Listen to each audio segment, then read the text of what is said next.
Dear students अस्सलाम वालेकुम। जमात दाहम के रकू नंबर 4 की एक्सरसाइज के साथ आपकी खिदमत में हाजिर हूँ।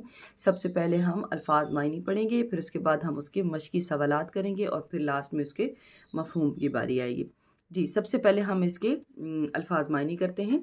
जी, तुरिदना तुम चाहती हो, तआलैना तो तुम आओ, उम्मत्तिकुन्ना तुम्हें कुछ माल दूँ, उसर्रिहकुन्ना तुम्हें रुखसत कर दूं, सराहन रुखसती, अद्दा तैयार किया, ज़ेफ़ैनी दुगना दोगुना, यकनुत फर्माबरदारी करने वाला या फर्माबरदारी करता है या जो फर्माबरदारी करेगा, आतदना हमने तैयार कर रखा है, हमने मुहैया कर रखा है, लस्तुन्ना तुम नहीं हो। अब ये मुअन्नस के लिए इस्तेमाल हो रहा है, ये लफ्ज़ मुअन्नस के लिए यानी कि औरत की बात हो रही है यहाँ पर कि तुम नहीं हो, यानी कि तुम लड़की या तुम औरत नहीं हो। इनित्तकैतुन्ना अगर तुम अल्लाह से डरती हो, इन अगर, अत्तकई डरती हो, तुन्ना तुम। अब यहाँ पे ये मुअन्नस के लिए इस्तेमाल हुआ है, ठीक है। अगर तुम अल्लाह से डरती हो, फला तखदाना बिलकौल, फला पस नहीं, तखदाना नरम लहजे में, दबी ज़बान में, मीठी ज़बान में, लचक वाले लहजे में, बिलकौले बात करो। फला तखदाना बिलकौल दबी ज़बान में, नरम लहजे में, मीठे लहजे में, लचक वाले लहजे में बात ना करो। करना तुम ठहरी रहो। अब ये भी लफ्ज़ मुअन्नस के लिए इस्तेमाल हुआ है, यानी कि खातून के लिए इस्तेमाल हुआ। करना तुम ठहरी रहो। ला तबर्रजना ला नहीं, तबर्रजना ता यानी कि तबर्रजना, तबर्रज तबुरुज से निकला है, यानी कि जीनत, ज़ेब ज़ीनत, आराइस्तगी, खूबसूरती, बनाओ सिंगार ना दिखाती फिरो। ला तबर्रजना जीनत और खूबसूरती और मेकअप और ये चीज़ें ना दिखाती फिरो। अर्रिज्सा नापाकी, लियुज़हिबा अनकुम, लियुज़हिबा दूर कर दे, अनकुम तुमसे, ठीक है। ये जी सवाल इसके हमारे हो गए अल्फाज मायनी। अब हम जाते हैं सवालात की तरफ। जी, तमारीन में सवाल नंबर 1, इस सबक की आयत के हवाले से बताइए कि अल्लाह ताला ने अज़वाजुन नबी सल्लल्लाहु अलैहि वसल्लम को किन दो में से एक बात इख्तियार करने के बारे में फरमाया। जी, इसके बारे में अभी हम यहाँ पर आंसर पढ़ते हैं। अच्छा, मैंने आप लोगों को लेक्चर में बताया था, अगर आप लोगों ने इसका लेक्चर नहीं सुना तो आपके पास यहाँ पर मौजूद है, ज़रूर सुनिए ताकि आपको इस सवाल की अच्छे से समझ आ जाए। मैंने आप लोगों को बताया था कि जब शुरू में मुसलमान मदीना पे जाकर आबाद हुए तो मुसलमानों के जो माली हालात थे वो बहुत कमज़ोर थे, जिसकी वजह से हज़ूर सल्लल्लाहु अलैहि वसल्लम के जो बाकी मुसलमान ख़वातीन की तरह अज़वाज मुताहिरात को भी खर्च कम मिलता था। लेकिन जो वक्त गुजरता गया, गज़वात होते गए, माल गनीमत ज़्यादा आने लगा, तो उसकी वजह से जो माली हालात थे वो काफ़ी बेहतर हो गए। ग़ज़वा बनु कुरैज़ा के नतीजे में मुसलमानों के हाथ में बहुत ज़्यादा माल गनीमत आया। रसूलुल्लाह सल्लल्लाहु अलैहि वसल्लम ने वो सारा माल गनीमत अल्लाह की राह में तकसीम कर दिया। जब हज़ूर सल्लल्लाहु अलैहि वसल्लम की अज़वाज मुताहिरात को इस बात का पता चला तो उन्होंने ख़र्चा बढ़ाने की ख्वाहिश की, जो कि आप सल्लल्लाहु अलैहि वसल्लम को अच्छी नहीं लगी और आप सल्लल्लाहु अलैहि वसल्लम इस बात की वजह से नाराज़ होकर मस्जिद नबवी में चले गए। अल्लाह ताला को भी ये बात नापसंद आई कि उनके नबी सल्लल्लाहु अलैहि वसल्लम को क्यों यानी कि ऐसी बात कही गई जिसकी वजह से उनका दिल उदास हुआ। तो आप सल्लल्लाहु अलैहि वसल्लम पर अल्लाह ताला ने वही नाजिल की और आप सल्लल्लाहु अलैहि वसल्लम की अज़वाज मुताहिरात को दो बातों में से एक बात इख्तियार करने का हुक्म दिया। वो दो बातें कौन सी थी? एक ये बात थी कि अगर तुम्हें दुनिया की दौलत चाहिए, अगर तुम दुनिया की दौलत चाहती हो, तुम इसकी जीनत चाहती हो, तुम्हें आराइश व ज़िबाइश का सामान चाहिए, तुम दुनिया की चीज़ें चाहती हो, तो फिर तुम्हें अल्लाह का रसूल माल दौलत देकर अच्छे तरीके से रुखसत कर देगा, मगर इसके बाद तुम नबी की ज़ौजा नहीं कहलाओगी। यानी कि तुम्हें माल दौलत तो मिल जाएगा, लेकिन तुम्हें फिर हज़ूर सल्लल्लाहु अलैहि वसल्लम का साथ छोड़ना होगा, ठीक है। फिर दूसरी जो बात कही वो ये कि अगर तुम्हें अल्लाह और उसके रसूल की पैरवी करनी है और तुम्हें जन्नत चाहिए, यानी तुम अल्लाह और उसके रसूल की रज़ा चाहती हो और तुम्हें जन्नत चाहिए, यानी तुम नबी सल्लल्लाहु अलैहि वसल्लम की बीवी बने रहना चाहती हो, तो फिर तुम कोई ऐसी बात नहीं करोगी कि जिससे मेरे नबी को तकलीफ़ हो और तुम अल्लाह और उसके रसूल के हुक्म के मुताबिक गुजारोगी तो आखिरत में तुम्हें, यानी कि इस वक्त तुम कोई मुश्किलात अगर पेश तुम्हें आ रही हैं उनको बर्दाश्त करोगी तो फिर आखिरत में अल्लाह ताला ने तुम्हारे लिए अजर अजीम तैयार कर रखा है। और तमाम अज़वाज मुताहिरात ने दूसरे बात को इख्तियार करने का फ़ैसला किया। ठीक है, सवाल नंबर 2 है कि इन आयात में अल्लाह ताला ने रसूल करीम सल्लल्लाहु अलैहि वसल्लम के अज़वाज मुताहिरात को किन अहकाम और आदाब की तलकीन की। अच्छा, किन अहकाम और आदाब की तलकीन की, ऊपर जो बातें हैं इन दो सवालात में फ़र्क है।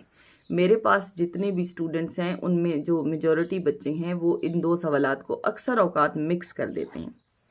इसमें है, सवाल में है कि दो बातों में से किस एक को इख्तियार करने का हुक्म दिया। दो बातें हैं, यहाँ बता दिया गया कि दो बातें हैं, उन दो बातों का सिर्फ जिक्र करना है।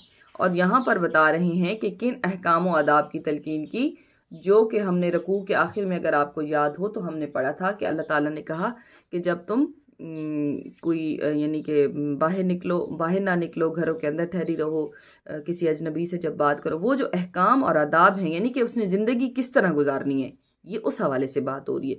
और यहाँ पर ये तो सिर्फ अज़वाज मुताहिरात के लिए है। जो ये वाला सवाल है इसके अंदर जो अहकाम और आदाब हैं वो सिर्फ ज़िक्र हज़ूर सल्लल्लाहु अलैहि वसल्लम की अज़वाज की गई हैं, लेकिन इससे मुराद या इसका हुक्म जो है वो तमाम औरतों पर अप्लाई होता है। ठीक है जी, इसमें सबसे पहली बात ये कि ए नबी सल्लल्लाहु अलैहि वसल्लम की औरतों, अगर तुम कोई गुनाह का काम करोगी तो तुम्हें दुगना अजाब दिया जाएगा, और अगर तुम कोई नेकी का काम करोगी तो तुम्हें दुगना अजर दिया जाएगा। ये दो बातें तो आप सल्लल्लाहु अलैहि वसल्लम के अज़वाज के लिए हो गई। ठीक है, आगे कुछ जनरल हुक्म भी हैं, यानी कि जनरल औरतों के लिए भी हैं। तीसरी बात भी आप सल्लल्लाहु अलैहि वसल्लम के अज़वाज के लिए कि आपकी जो अज़वाज मुताहिरात है वो आम औरतों की तरह नहीं है। अच्छा, फिर अब ये चौथी जो बात है ये आप तमाम औरतों के लिए, ए नबी की बीवियों, ए नबी की औरतों, अगर तुम परहेजगार बनना चाहती हो तो किसी अजनबी शख्स से बात करते हुए नरम बातें ना करना, यानी कि नरम लहजा इख्तियार ना करना, ताकि जिसके दिल में मर्ज हो वो तुम्हारी तरफ से किसी गलत फहमी का शिकार ना हो। 5वें नंबर पे कहा अपने घरों में ठहरी रहो, ज़्यादा अपने घर से बाहर ना निकलो बगैर किसी ज़रूरत के। 6ठे नंबर पे कहा कि ज़माना जाहिलियत की औरतों की तरह अपनी ज़ेब व ज़ीनत को ज़ाहिर मत करो, अगर ज़रूरत के वक्त निकलना भी पड़े तो बनाव सिंगार करके ना निकलो। नमाज कायम करो, ज़कात अदा करो, अल्लाह और उसके रसूल सल्लल्लाहु अलैहि वसल्लम की अताअत करो। और फिर आखिर में बताया कि जो अल्लाह ताला की आयात पढ़ी जाती हैं और जो हिकमत की बातें की जाती हैं उनको याद करो। ठीक है, मफ़हूम में पहला आप जो आयत है वो है या निसा अन्नबी लस्तुन्ना काहिदिम मिनन निसा। या निसा अन्नबी, ए नबी सल्लल्लाहु अलैहि वसल्लम की बीवियों, ए नबी सल्लल्लाहु अलैहि वसल्लम की औरतों, लस्तुन्ना का आहदिन मिनन निसाई, लस्तुन्ना तुम नहीं हो, का आहदिन जैसी, मिनन निसाई आम औरतें हैं। ए नबी सल्लल्लाहु अलैहि वसल्लम की बीवियों तुम आम औरतों की तरह नहीं हो। इस आयत में अज़वाज मुताहिरात को ये बात समझाई जा रही है कि तुम नबी की बीवियां हो, तुम्हारा मकाम, तुम्हारा मर्तबा तमाम जो दूसरी औरतें उनसे बुलंद है।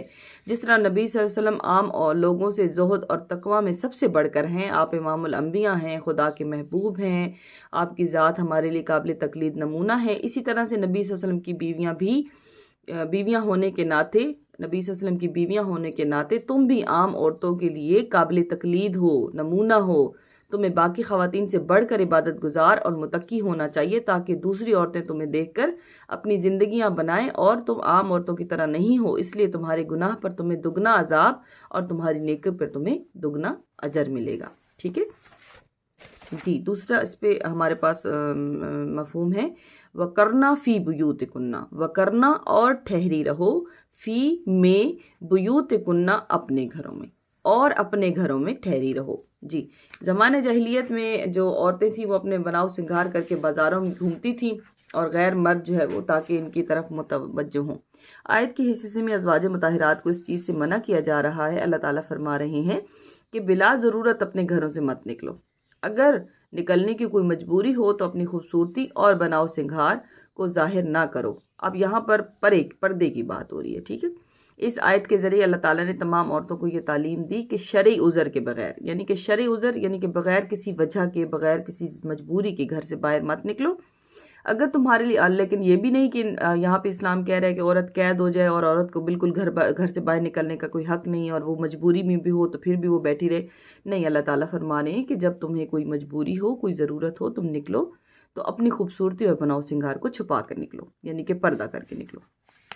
जी, तीसरी आयत है, वला तबर्रजना तबर्रजुल जाहिलियतिल ऊला। वला और ना, तबर्रजना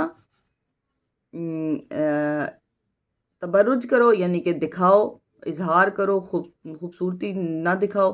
तबर्रजुल जाहिलियतिल ऊला, जैसे कि जाहिलियत के ज़माने में तबर्रुज किया जाता था। ठीक है। आयत के इस हिस्से में अल्लाह ताला ने औरत को बनाव सिंगार करके घर से बाहर निकलने से मना किया है। ज़माने जाहिलियत में औरतें बिला वजह बनाव सिंगार करके घर से बाहर निकलती थीं और बाज़ारों में निकल जाती थीं, और वहाँ पर लोग उनकी खूबसूरती के बारे में बातें करते थे, तो इस बात को बुरा नहीं माना जाता था। लेकिन अल्लाह ताला को ये बात सख्त नापसंद है, इसीलिए अल्लाह ताला ने औरतों को ऐसा करने से मना किया कि इस्लाम में औरत का बग़ैर वजह के घर से निकलना मना है। अलबत्ता अगर वो ज़रूरत के वक्त घर से बाहर निकलेगी तो बनाव सिंगार के बग़ैर अपने महरम के साथ निकलेगी। ठीक है जी। हमारे पास ये सूरतुल अहज़ाब के रकू नंबर 4 की एक्सरसाइज हमने की आज, और इंशाल्लाह नेक्स्ट आपके पास रकू नंबर 5 की पहले वजाहत आएगी, फिर उसके बाद उसकी एक्सरसाइज हम करेंगे, और इस तरह से आहिस्ता आहिस्ता हम लोग अपने इस कोर्स को कंप्लीट करेंगे। नेक्स्ट वीडियो तक के लिए मुझे इजाज़त दीजिए, अपना ख्याल रखिएगा। अल्लाह हाफ़िज़।